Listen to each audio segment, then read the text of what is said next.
Russell viper সাপ হয়ে গেছে আমাদের প্রতিষ্ঠান।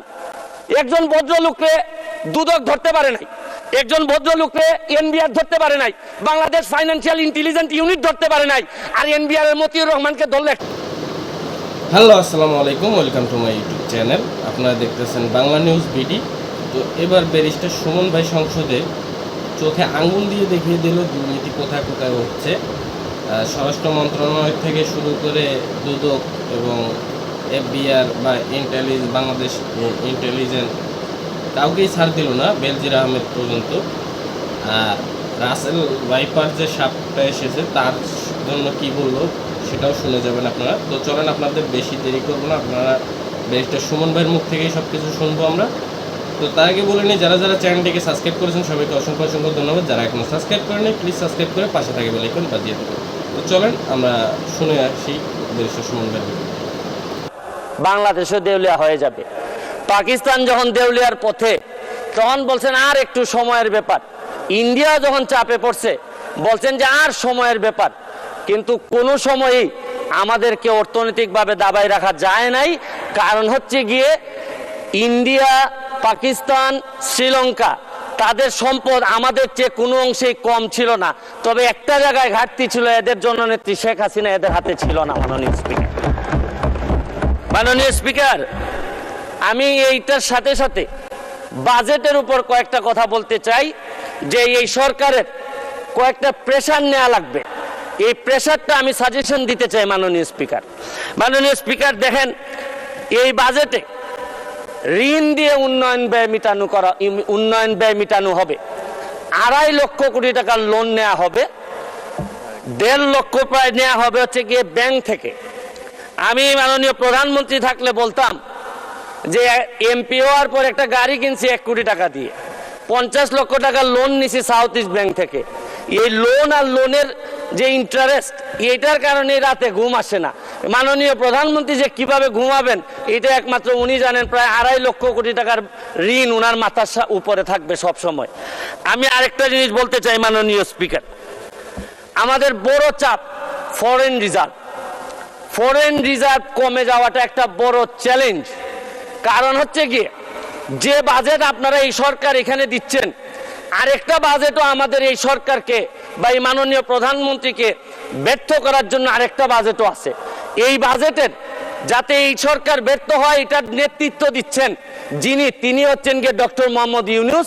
তিনি চাচ্ছেন এবং তার নেতৃত্বে যিনি সরকার গঠন করতেছেন তার নেতৃত্বে আছে হচ্ছে গিয়ে ডলার।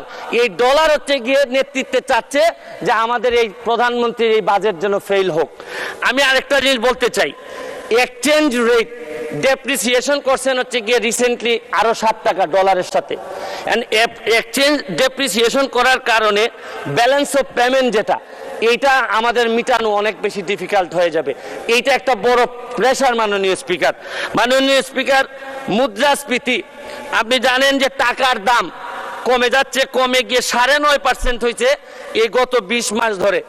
আপনাদের কাছে তো মাত্র একটা সংখ্যা 9.5%, কিন্তু ফিক্সড ইনকাম যারা করে, যারা নির্দিষ্ট বেতনে চলে, তারা জানে যে মুদ্রাস্ফীতি এই পর্যায়ে 9.5% দিয়ে সংসার চালানো কতটা কঠিন। এটা একটা বড় চ্যালেঞ্জ মাননীয় স্পিকার। আপনি দেখেন টাকা পাচার এই সরকারের বড় একটা সমস্যা। টাকা পাচার ঠেকানো যাচ্ছে না। আপনি দুর্নীতি করলে তো অর্থনীতিতে নিয়ে আসা যায়, টাকা পাচার হয়ে গেলে যে দেশে যায় এই দেশের অর্থনীতির বাজেট হয়ে যায়। আরে আমরা বঙ্গবন্ধুর খুনিরে আনতে পারি না, আর টাকা পাচার করে এই টাকা ফেরত আনবো কিভাবে? এইটা একটা বড় সমস্যা। টাকা পাচার করে আমাদের বাজেট সংকুচিত হয়ে যাচ্ছে মাননীয় স্পিকার। মাননীয় স্পিকার, আরেকটা জিনিস, এই সরকারে রাসেল ভাইপার সাপ চলে আসছে মাননীয় স্পিকার।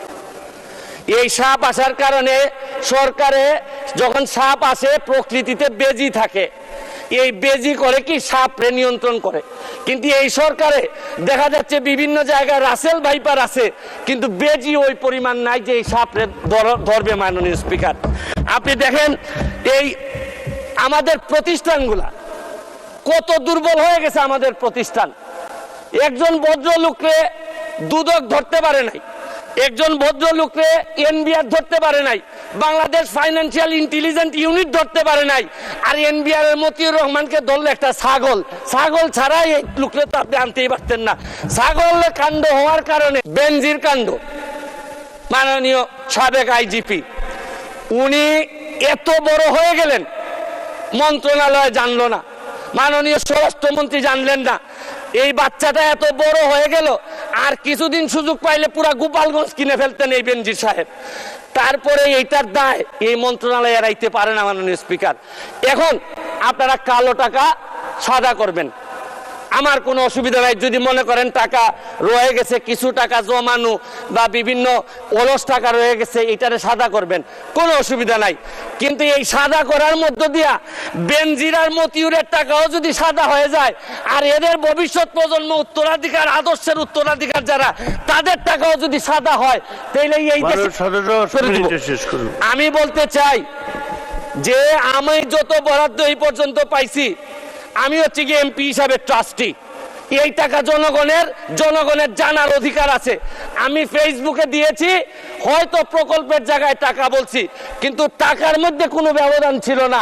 কারণ নতুন জেনারেশন আপনি যা বরাদ্দ পাবেন তা জানতে চায়, এবং আমি বিশ্বাস করি বঙ্গবন্ধুর আদর্শের সৈনিক হিসাবে আমি এই ট্রান্সপারেন্সি আমার মধ্যে এটা থাকতে হবে, এবং আমি এই কথা বলি আমি আমার এলাকার এমপি হয়েছি। তো ভিউয়ার্স, এই ছিল আজকের মতো ভিডিও। আপনাদের যদি ভিডিওটি ভালো লাগে তাহলে লাইক করুন, শেয়ার করুন, কমেন্ট করুন, আর চ্যানেলটিকে অবশ্যই সাবস্ক্রাইব করুন। এরকম নিত্য নতুন লেটেস্ট আপডেট ভিডিও সবার আগে আপনারা পেয়ে যাবেন। তার জন্য আমার চ্যানেলটিকে সাবস্ক্রাইব করে পাশে থেকে বেল আইকন বাজিয়ে দেবেন। ধন্যবাদ। ততক্ষণ ভালো থাকুন, সুস্থ থাকবেন। দেখা হচ্ছে নেক্সট ভিডিও।